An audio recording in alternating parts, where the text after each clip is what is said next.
자, 캐팅 인상호님께 안녕하십니까. 저는 국군 큰일 났다. 저 앞에 있었네. 수도병원 잘못 봤네 이거를 또. 뭐 어쩔 수 없죠. 원래 어머님은 소속을 다 막 얘기해달라고 하셨는데 저는 소속을 좀 빼려고 했거든요. 근데 뭐 이왕 나는데 어쩔 수 없습니다. 가겠습니다. 자, 보도록 하겠습니다. 좀 심각한 내용인데요. 자, 캡틴 인상호님께 안녕하십니까. 저는 뭐 국군 땡땡 병원의 소속 일병의 어머님이신데요. 평소에 군 제도의 문제점과 현실을 용기 있게 폭로하시며 군 인권 개선을 위해 힘써주시는 캡틴 김성훈님 활동을 보면서 존경의 마음을 갖고 계십니다. 감사합니다. 아드님께서 군 생활을 복무 중인데 심각한 부조리와 인권 침해 상황을 감당할 수가 없어서 저한테 제보해 주셨고요. 제가 부모님하고 통화도 했고 내용도 좀 확인을 했습니다. 자, 겪고 있는 사건은 단순한 개별 부조리가 아니며 우리 군이 아직도 피해자 보호는커녕 2차 가해를 하고 가해자는 보호하는 후진적 관행을 벗어나지 못하고 있는 것 같다라는 내용인데요. 내용을 보도록 하겠습니다. 자, 첫 번째로 이 친구가 신변교육을 하는 동안 훈련을 잘해서 훈련소에서 소대장 훈련병을 맡을 정도로 군생활 열심히 했고, 그리고 대학교도 상당히 좋은 대학교입니다. 여러분들이 아는 대한민국 최상위의 대학교를 다니고 있는 친구고요. 그래서 단 한 번도 훈련을 열애하지 않고 열심히 했고요. 군생활도 잘 적응해 나갔는데 신병교육을 마치고 국군 수도병원 의무지원단에 배속이 돼서 열심히 임무 수행을 했습니다. 그런데 배속 후에 선임 병장이 선임이 괴롭힘이 시작이 됐어요. 어떤 괴롭힘을 했느냐, 폭행, 성희롱, 강제추행, 폭언, 협박 등을 했고요. 단순한 후임 선임 간의 갈등 차원을 넘어서 좀 형사처벌 대상까지 갔는데 어떤 예를 들냐면 병장이 주먹을 들고 꽉 쥐고 있으면 후임에게 본인 아드님께 뛰어와서 머리를 박아라, 그런 가혹행위를 또 지시했다고 합니다. 아들은 이러한 상황을 참고 견딜 수 없어가지고 지휘관에게 수차례 보고를 했어요. 그런데 이게 문제가 있어요. 수도병원에서 지휘부에서 원래는 이런 문제가 생기면 가해자를 다른 부대로 보내야 되거든요. 그런데 가해자를 같은 건물에서 수도병원에 출근하는 근위단 소속이겠죠. 같은 건물에 1층에서 그 친구를 3층으로 올려보내는 이런 형식적인 조치를 했다. 부모님은 잘 모르셨대요, 이거에 대해서. 분리된 줄 알았는데 원래 분리 조치는 쫓겨나야 되거든요. 분리 조치는 원래 다른 곳에 아예 이동을 해야 되는데 같은 건물에서 마주치면은 지나가다가 보죠. 이 친구는 이제 본부 쪽에 근무 인원인데 의료 인원이 아니에요. 경계 근무를 쓴다거나 그런 지원하는 병력입니다. 일단은 첫 번째로 수도병원에서 이러한 조치가 잘못된 게 맞습니다. 원래 가해자가 다른 부대로 가야 되는 게 맞아요. 근데 가해자를 분리 조치한다는 게 층만 나눈다는 거는 한 10년 전, 15년 전에 우리 때 군대는 그랬던 적이 있었지만 지금의 군대에서는 분리 조치를 해야 되는데 이게 좀 문제가 생겼죠. 자, 뒤에 또 내용을 제가 말씀을 드리겠지만 이것 때문에 시작이 된 건데 이걸로 인해서 우리 부대의 엉뚱한 내 부하가 지금 범죄자가 되게 생겼습니다. 범죄자가 되게 생겼어요. 자, 그리고 피해자를 가해자로 만드는 전도된 인사조치. 국군 수도병원의 간부들이 병 인사관리 훈령에 대해 정말 몰랐던 것일까요? 하면서 왜 이렇게 우리 조치를 안 했는지 궁금하다. 왜냐면은 같은 건물 생활하면서 식당, 공용 공간에서 계속 마주치게 되고요. 이는 피해자의 지속적인 공포와 스트레스를 안겨주었고 결국 이걸 견디다 못한 아드님께서 스스로 내가 다른 부대에 가겠다라고 이야기해서 바로 다음날 부대를 옮겨줬어요. 다음날 다다음 날인가. 이것도 문제가 있죠. 아니, 가해자는 부대를 안 옮겨주고 피해자가 이거 자주 와주시니까 너무 힘듭니다 라고 얘기하니까 그래 네가 갈래? 하면서 피해자를 부대로 옮겨버렸습니다. 자, 그 병장의 가혹행위는 폭력, 위력행사, 가혹행위, 성희롱, 강제추행 등 명백한 형사처벌할 것들이 있어서 군인은 병영생활에서 다른 군인이나 구타, 폭언, 가혹행위 및 집단 따돌림 등 사적 제재를 하거나 성추행, 성폭력 등 행위를 한 사실을 알게 됐을 때는 상관에게 보고해야 되는데 이런 것도 안 했고요. 아무튼 국군 수도병원은 이러한 법적 의무를 완전히 무시하고 단순히 징계하였을 뿐 수사기관에 이를 알리지 않았습니다. 명백한 법규 위반이 사건 은폐 시도이다 라고 부모님이 또 얘기하시는데 그래서 결론은 중간에 또 뒤에 나오는데요. 부모님이 변호사를 선임하셔서 형사 고소할 예정이라고 하십니다. 얘 잘못 걸린 게 생각을 한번 해봐. 봐봐, 이 친구가 대학교가 되게 좋은 친구예요. 여러분들, 내가 말씀드렸듯이 우리나라의 최상류층 최상의 대학교입니다. 그러면 좋은 대학교 간 친구들이 일반적으로 가정이 좀 괜찮은 가정들도 많단 말이에요. 그러면 이게 참지 않는단 말이죠. 그러면 이게 잘못된 이게 답답한 게 애초에 빨리 조치했으면은 내 부하도 이렇게 곤란한 일을 겪게 안 하거든요. 이렇게 구석에 몰리면 부모님들도 이제 변호사 선임해서 고소고발하면 괜히 내가 데리고 있던 병사 범죄자 만들어요. 참 내가 이거 답답한데. 아무튼 서울 땡땡 병원으로 전출됐는데 더 악화가 됐습니다. 가자마자 또 이제 마치 다른 부대에서 전입이 왔다는 이유만으로 마치 문제가 있어서 전출된 병사라는 선입견을 바라보기 시작했고요. 자, 조직적으로 따돌림과 무시. 이때 시부터 함께했던 인원들이 아닌 동료들은 생활관에서 아들을 따돌리고 무시하고 정신적 고통을 가했다. 이미 이전 부대에서 정신적 피해로 정신과 진료를 받고 있습니다. 이 친구는 정신과 진료를 받고 있어요. 자, 그런데 이게 웃겨요. 여러분들 정신과 진료를 받고 있는 친구가 심지어 전출을 왔거든요. 문제가 있어서 전출을 와서 정신과 진료를 받고 있는 친구인데 그 친구에게 야간 CCTV 경계 임무 수행을 약 거의 90일이었나요? 6월달부터 8월 말까지 50일이었나요? 쉬지 않고 매일 주말도 없이 토요일 일요일도 없이 매일 CCTV 8시간 야간 근무를 시켰어요. 좀 이게 너무 이해가 안 되는 게, 아니 문제가 있어서 정신적으로 많이 힘들어서 이 친구가 이쪽으로 이제 전출을 간 이유는 너무 이제 선임이 마주치는 게 힘드니까 정신과 진료를 받고 있는데, 심지어 외출 나가면서 부모님이 매번 그 친구를 픽업해서 정신과 진료를 받게 하고 있습니다. 심지어 지금. 그런데 그런 상황인 친구가 전입을 왔는데 그 친구를 야간 CCTV 병으로 세우면서 매일 밤새 근무를 쓰고 심지어 새벽에 근무를 섰는데 아침 조모를 자고 있는 날 깨워가지고 아침 조모를 참석하게 하는 그런 좀 제가 봤을 땐 좀 엽기적인 그런 행동들이 지속이 되고 있었습니다. 자, 그래가지고 이 친구도 많이 힘들었겠죠. 제가 많이 걱정을 했는데 일단 정신적으로도 많이 힘든 상황이고 전부대에서도 상처를 입고 왔는데 너무 이러니까 이제 부모님께서도 요구를 했대요. 아들이 너무 힘들어한다. 오자마자 맨날 야간 근무 시키는 거 너무한 거 아니냐 라고 그때만 중대장이 그거는 내 권한이 아니다라는 식으로 이게 미친놈인 것 같습니다. 너 미친놈인 것 같아요. 그건 내 권한이 아니다라고 하면서 병영 부조리를 사실상 방치했고요. 또 이제 이 새로운 아드님께서 어떤 상병과 좀 마찰이 있는 인원인데 이 상병이 경계작전 명령서를 담당한대요. 우리 아들하고 좀 마찰이 있는 병사가 경계명령 작전서를 담당하는데 그러면은 얘가 좀 악의적으로 근무를 짜는 것이 아니냐, 좀 바꿔달라. 그랬더니만 그거는 내 권한이 아니다. 야, 경계작전 명령서가 병사의 권한이 있나요? 경계작전 명령서에 그거가 권한이 병사에게 있나요? 이것도 좀 문제가 많이 있고, 일단 어머니의 주장입니다. 어머니의 주장에 따르면. 자, 근데 좀 뒤에 나오는 또 소름 끼치는 내용이 있는데, 자 보세요. 특히 야간 근무 이후에 낮 시간 취침을 해야 되는데, 왜냐면 여러분들 이게 치료를 받는 친구가 있으면 또 약을 먹는단 말이에요. 그러면 원래 정신과 쪽 약을 먹으면 좀 맹할 수도 있고 좀 이렇게 잠들게 하는 약도 있는데, 부모님께서 그걸 요구하셨다고 해요. 애가 약도 먹고 하는데 너무한 거 아니냐 그랬더니만 여기 대위가 모모 대위가 아니 그 약은 취침이랑 상관이 없어요 라고 또 얘기를 했다고 해요.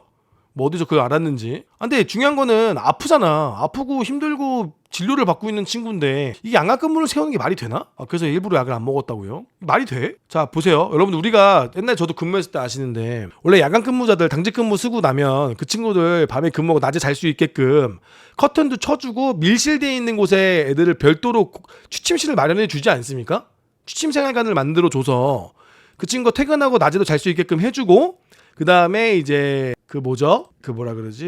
침낭 하나 가지고 와서 여기서 자라. 그래서 생활관을 좀 비워주는 경우도 있었거든요. 우리 부대 같은 경우는. 자, 근데 이 친구가 이제 낮에 자야 되잖아요. 좀 이따 사진 보여드릴게요. 끔찍한 사진인데 그 취침실이 따로 있잖아요. 근데 그게 또 없는 부대기도 하고요. 자, 명백한 법규와 훈령이 존재함에도 불구하고 현장에서는 이를 의도적으로 무시하거나 편의에 따라 선택적으로 적용하고 있고, 병 인사관리 훈령 16조에는 분명히 가해자를 타 부대로 전출시킬수록 전출 보내야 되는데 이 국군 수도병원에서는 정반대로 말이 안 되는 겁니다.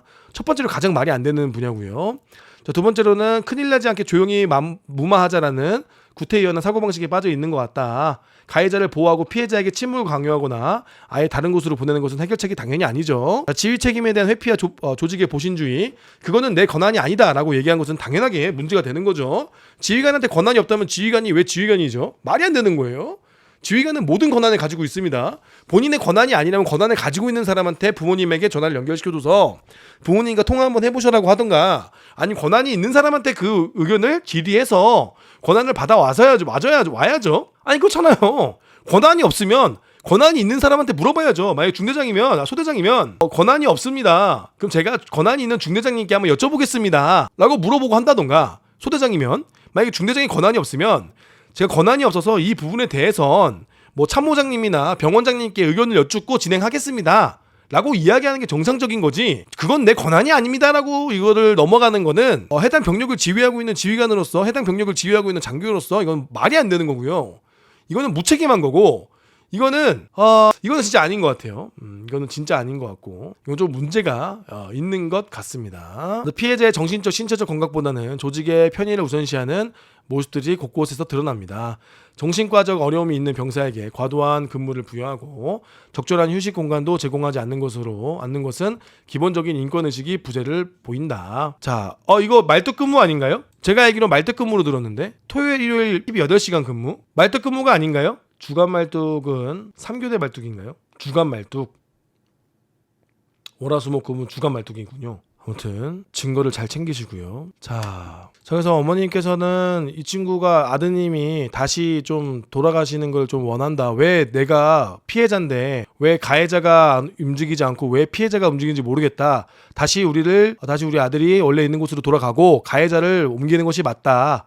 근데 이거를 가해자를 제대로 처리 안 하니까 부모님이 변호사 선임하시고 형사처벌하시려고 지금 고소 준비하고 있으시단 말이에요. 변호사 선임해서. 이게 참 좀 이따 얘기하겠습니다. 아무튼 또 지휘관에 대한 매우 이런 좀 많은 불신이 좀 있으신 것 같아요. 그래서 또 어머니께서 군인권센터에도 막 얘기하시고 저한테도 얘기하시고 저랑도 통화도 하시고 그랬는데 지금 아드님께서 매우 정신적으로 한계가 도달하고 있고 매우 힘들어하고 계십니다. 근데 언론에서 이거를 매우 다룰 만한 일은 또 아닌 것 같고 또 언론에서는 이런 일은 또 안 다뤄주죠. 좀 안타깝지만 또 사망하거나 좀 큰 일이 벌어져야만 또 관심을 갖는 게 또 언론이기 때문에 제 아드님께서는 좀 힘들게 하루하루 좀 버티고 있고 지금 견뎌내고 있으신 것 같습니다. 저도 일단 가장 큰 문제가 첫 번째가 가해자가 분리조치되지 않고 피해자가 분리조치된 부분, 쫓겨난 부분이 가장 큰 문제고요. 두 번째는 CCTV 관련해가지고 이렇게 정신적으로 힘든 친구를 매번 새벽에만 집어넣고 부모님이 요구를 했음에도 불구하고 이렇게 하는 건 좀 아닌 것 같고요. 그리고 본인 권한이 아니다라고 얘기하시는 거는 본인 권한이 아닌 권한이 있는 사람이 누군지 정확히 알려주시고 해야 될 것 같은데 그냥 무조건 본인 권한 아닙니다라고 넘어가 버리는 건 좀 아닌 것 같습니다. 부하의 고충도 있고 심지어 뭐 표현이 그렇지만 따지고 보면 사실은 관심병사로 우리의 개념으로 볼 수 있거든요. 그러면 우리가 좀 더 관심을 가지고 좀 더 챙겨주고 뭐 별거 있습니까? 애들 밥 한 끼 사주고 괜찮냐 챙겨주고 어머님하고 오늘 밥 한 끼 먹었습니다. 좀 잘 챙겨주겠습니다. 감사합니다. 라고 하면 어떤 부모가 그거에 대해서 더 이상 이야기를 하겠습니까? 관심 가져주시는구나. 근데 이거 좀 장교들도 참 문제가 내가 이런 걸 이거 좀 이따 이게 보세요. 이제 아드님이 낮에 이제 근무를 쓰고 자는 건데 지금 이제 아드님이 자고 있는데 이제 이 친구들은 핸드폰 옆을 어떻게 풀었는지 모르겠어요. 뭐 어머님 주장입니다. 어머님 주장에 의하면 이 친구들이 사진을 찍어가지고 단톡방을 파가지고 아들도 초대해가지고 카톡방에 너 잘 때 우리 이렇게 아이스크림 먹고 뭐 부위하고 장난치는 사진인데 우리는 사진 찍고 간다. 우린 사진 찍고 논다라고 하면서 단톡방 해가지고 아드님을 초대해가지고 사진으로 이렇게 약 올린 다음에 단톡방을 나갔다 그래요. 어머님 주장에 따르면 그렇습니다. 제가 이 사진을 보고 많은 생각이 들었어요. 많은 생각이 들었습니다. 그럼 커튼도 보면은 다 뜯어져 있거든요. 자세히 보시면 커튼도 여기가 원래 커튼을 걷으면 말아야 되는데 말지도 않고 커튼 다 뜯어져 있어요. 지금 위에 보시면 뜯어서 떨어져 있단 말이에요. 그러면 평소에 이게 만약 취침을 보장해야 되면 커튼도 좀 치고 그래야 되는데 일단 커튼 자체가 엉망진창이라는 것도 보이기도 하고 물론 생활관도 개판이긴 하지만 일부러 이렇게 아들이 야간 근무 쓰는 거를 이제 알고 있는데 어머니도 이제 얘기를 했다 이거예요. 이렇게 아들이 자고 있는데 너무한 거 아니냐. 애가 취침을 따로 자야 되는데 또 정신적으로 많이 힘든 아이고 좀 취침이 보장이 돼야 되는데 좀 그렇다라고 좀 이야기를 하셨는데 이거를 보시면 부모님 마음이 좀 무너지시겠죠. 좀 이거 커튼도 좀 문제고 또 여러 가지로 좀 문제가 있는 것 같습니다. 자, 그다음 우리가 이런 걸 좀 고민해 봐야 돼요. 자, 28사단에서 옛날에 윤일병 사고가 벌어지지 않았습니까? 저는 28사단 윤일병 사고를 어떻게 생각을 했냐면 이거는 만약에 저때 당시에 본부중대장이 저기 본부중대 의무대대에서 이뤄지는 일 아닙니까? 의무대에서 이런 일 아닙니까? 저기 중대장이 본부중대장인데 저때 만약에 포병대대의 본부중대장이 조금만 더 신경을 썼더라면 저기 있는 친구들의 이찬희 병장, 하선우 병장, 유경수 하사, 이상문 상병, 지정현 상병 이 친구들이 과연 범죄자가 됐을까? 중대장이 조금만 더 관심 가져주고 조금만 더 신경 써주고 조금만 더 들여받아주고 조금만 더 병사들과 소통하고 조금만 더 마음의 편지 같은 거 봤을 때 좀 자세히 봐주고 조금만 더 면담을 하고 조금만 더 이야기했다면 만약에 저기 있는 친구들이 범죄자가 됐을까? 라는 생각을 저는 항상 했거든요. 저는 항상 이 친구들을 범죄자 만든 것도 우리 간부들이라고 생각을 했어요. 물론 저 중간에 껴있는 유경수 하자 저는 인간 쓰레기 같은 새끼는 저거는 말도 할 게 아니고 간부임에도 불구하고 동참하지 않았습니까? 저런 애들은 저 새끼를 사형시켰어야 되는 건데 참 이게 우리 간부들이 조금만 신경 쓰면 되잖아요. 심지어 다른 부대에서 전입으로 왔으면 우리가 조금 더 들여다보고 밥도 좀 사주면서 이야기도 좀 하면서 그리고 부모님하고 소통하면서 많이 어려운 점을 호소하느냐. 그러면 우리 어머니가 만약에 들어주지 않더라도 어머니 그러셨습니까? 저희가 이런 거 좀 더 확인해 보겠습니다. 그럴 수가 있겠군요. 좀 많이 힘들 텐데 제가 좀 신경 쓰겠습니다. 라고 이야기를 했으면 과연 부모님께서 저렇게까지 나갔었을까? 좀 더 믿고 기다렸을 텐데 좀만 더. 그리고 이게 가장 큰 중요한 거예요. 아드님한테 전화를 했을 때 우리가 이런 거예요. 엄마 너무 힘들긴 하지만 그래도 중대장님이 잘해줘서 중대장님이 잘 챙겨주고 계셔라고 그 한마디를 했을까요? 우리가 여러분들 아드님이 군대 가서 가장 힘들 때 가장 중요하게 생각해야 될 질문 중에 하나가 그럼 너를 챙겨주는 간부가 있니? 한 명이라도? 혹은 너를 챙겨주는 병사가 한 명이라도 있니? 너랑 마음 통하는 간부나 병사가 한 명이라도 있어? 라고 물어봤을 때 한 명이라도 있어야 돼요. 사실은 없다면 그게 문제거든요. 문제가 있는 병사에는 보통 우리가 멘토 간부나 혹은 그 전우조라고 해서 병사 한 명을 붙인 다음에 서로 얘기도 하고 소통하게 하고 있지 않습니까? 그런 한 명도 없을 때 이제 엄청난 그 문제점이 생기고 그리고 나서 이제 어떠한 돌발 행동이 발생한단 말이에요. 무조건 한 명쯤은 있어야 돼요. 나와 평소에 자주 대화를 하고 소통을 하고 내 마음을 이해해 주는 사람이 무조건 한 명쯤은 있어야 된단 말입니다. 그러기 위해서 우리가 조치를 해줘야 되는 거고요. 간부들이나 병사들이. 이 부분은 진짜 이 중대장이라는 친구가 뭐 제가 직접 경험해보지 못했지만 일단 부모님이 모든 신뢰를 잃어버린 거는 과연 어떻게 대처를 했는가라는 좀 생각이 들고, 그리고 군 병원이다 보면 거기가 이제 보병이나 지휘관들이 통제하는 곳이 아니라 병원장이 통제하는 곳이니까 아마 거기서 좀 관리 감독이 좀 떨어져서 지기들끼리 약간 좀 폐쇄적인 공간이 될 수도 있습니다. 될 수 있어요. 근데 여러분들 보세요. 이거는 좀 잘못된 게 맞잖아요. 옆에서 자고 있는데 이게 뭐가 됐든지 자고 있는데 얘를 배경으로 사진 찍어서 카톡방도 있어요. 여러분들 카톡방 보여드릴게요. 카톡방 이거 카톡방도 만들어놓고 해체하는 게 있단 말이에요. 사진을 좀 보여드리기 이름이 나오는구나. 아니 카톡방에 초대해서 이 사진을 이러면은 나중에 사고 납니다. 여러분들 큰일 나요. 큰일 납니다. 그리고 사고 나는 게 문제가 아니라 부모님도 열받으면 너 죽고 나 죽고 하면 어떡하려 그래. 변호사 선임하고 부모님은 진짜 농담이 아니라 병원 앞에 차를 막고 시위를 할까. 지금 어머님은 아버님이 속이 타들어가고 지금 이걸 어떻게 해야 되나 하면서 미칠 지경이 오고 있으신데, 저 어머님은 저하고 통화했을 때 어머님은 진짜 차로 그 병원 앞을 막아가지고 1인 시위하고 들어 누울까도 생각하신대요. 지금 너무 답답하니까 우리 아들 안에서 어떻게 될까봐. 근데 이런 불안감을 준 게 누구냐 이거예요. 이런 불안감을 준 게 누구냐고. 아드님이 서울대학교입니다. 서울대학교. 이 친구 서울대학교예요. 그렇게 여러분 생각하는 이상한 친구들 아니에요. 학교 생활도 잘하고 서울대학교도 가고 서울대학교 다니다가 들어간 친구입니다. 근데 참 어머님이 이 사진을 받아봤을 때 얼마나 이 마음이 무너지시겠어요. 그럼 셀카 찍는 것까지는 이해를 하겠는데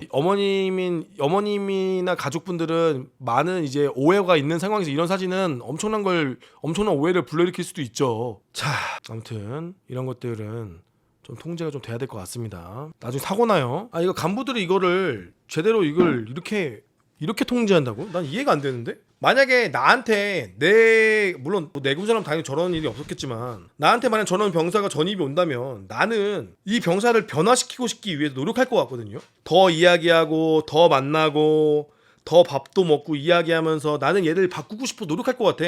건강하게 전역시키는 게 내 목표로 품고 더 잘해주고. 그래가지고 오히려 잘 지내면 좋잖아. 잘 되면 좋고 부모님하고 통화도 하고. 나는 지금도 있어요. 나는 지금도 내 핸드폰에 내 소대원들 아버지 번호가 있어요. 어머님들 번호도 있고. 소대원 부모님이 아직도 나한테 있다고. 부모님하고 소통하기 이렇게 어려운 일이냐고. 병사들 잘해준 게 뭐 대단한 거 있어요? 얘기 들어주고 좀 PX에서 뭐 빵조각이 몇 개 좀 사주고 얘기 들어주고 좀 조치해주고. 나는 이해가 안 되는 게, 이게 분명히 문제가 있어가지고 전입을 온 친구인데 이렇게 하는 게 맞나? 이 친구가 그러면 이 부모님은 군에 대해서 어떻게 생각하시겠어요? 군대는 쓰레기고 군대 간부는 개새끼라는 생각을 할 거 아닙니까? 군대는 정말 나쁜 놈들이고 군인들은 나쁜 놈들이라 생각하실 거 아니에요. 우리의 처우기선이나 우리의 스스로를 우리가 욕되게 하면 안 되잖아요. 근데 심지어 이 친구는 현무심하고 싶은 친구도 아니에요. 그죠? 우리 옛날에 조준우 일병 어머니가 보시면 환장할 일인 거죠. 조준우 일병도 서울대학교를 재학 중에 부대에 갔고 국통사에서 부대에 갔고 그때 부대 안에서 약간 행보관이나 부대원들이 괴롭힘에 의해서 안타까운 선택을 했었는데 그 친구도 서울대였거든요. 아마 우리 조준우 일병 어머님이 보시면 아마 진짜 너무 화가 날 일입니다. 이거는 부모님이 절대 가만히 계시면 안 되고요. 이거는 꼬치꼬치 깨물어야 되고 진짜 좀 피곤하게 해야 됩니다. 서로 피곤하게 해야 돼요. 진짜 내가 자 이런 걸 또 이렇게 얘기하고 싶지 않아요. 우리 군인들 피곤하게 해주세요라고 말하는 게 내 스스로 말하고 싶겠어요? 아니 중립기어를 박을 필요가 없는 게 일단은 우리가 피해자로 의해서 전입을 왔으면 그 전입 온 병사에 대해서 그 일병이에요. 짬이 낮은 일병이거든요. 그럼 그런 일병을 저게 방치해서는 안 돼요. 저 방치하는 것 자체가 잘못된 거예요. 심지어 정신과 치료를 받고 있는 친구인데 그 친구를 저렇게 방치한다는 건 이거는 문제가 있는 거예요. 이거는 중립기어 박을 필요도 없어요, 사실. 좀 이해가 안 돼요, 저는. 그리고 왜 피해자가 전출을 가니까 가해자가 전출을 가야지. 심지어 가해자가 돼서 같은 층을 쓰다가 1층에 있다가 그 친구 3층으로 쫓겨났으면 이미 그 친구는 3층으로 쫓겨난 것 자체가 가해자라는 뜻이란 말이에요. 그럼 그 가해자는 원래 부대 분리조치라는 거는 부대가 아예 달라져서 아예 안 만나게 해야 돼. 겹치지 않게 해줘야 되는 게 분리조치인 거지. 이거는 애초 첫 단추가 잘못된 거란 말이에요. 첫 단추가 이거 잘못된 겁니다. 이거 그냥 넘어갈 일도 아니고 이거 좀만 지나가면 부모님이 각성해서 여기저기 형사 고소 놓고 여러분들 인생 피곤해집니다. 빨리 무릎 꿇고 사죄하시고 빨리 조치하셔서 제발 고소만 하지 말아주세요. 제발 취하해주세요 하면서 물고 매달릴 시간이 얼마 안 남았습니다. 농담 안 하고 이거 길게 끌고 가잖아요. 다치는 건 여러분들이 현역들인데 제가 선배로서 혹은 저희 투수도 있으니까 얘기하는데 이거 그대로 끌고 가잖아요. 여러분들이 책임지셔야 돼요. 이거 부모님이 지금 눈 뒤집혀서 형사고소하고 변호사 손님하고 니네 끝까지 물고 늘어지겠다 하잖아요. 다 죽는 거예요. 진짜 조심 좀 했으면 좋겠습니다. 자 다음 내용 보겠습니다. 보세요. 니네 다시 한번 설명하겠지만 이거 제대로 해결 안 되면 더 큰일 발생합니다. 더 큰일 발생하고 괜히 엉뚱한 니네 부하들 형사처벌받고 고소받을 수도 있거든요. 그리고 어머님은 아직 내가 볼 때는 병사들에 대해서 쟤들 똑같이 끌려온 애들이라 그래서 좀 인정하시는 부분이 있거든요. 지금이라도 빨리 잘못된 걸 되돌려 놓는 게 고소 취하도 하고 다시 좋게 돌아갈 수가 있거든요. 잘못된 걸 빨리 돌리지 않으면 끝까지 가면 다 죽는 겁니다. 빠르게 처리하시는 게 좋을 것 같아요. 해당 부대는.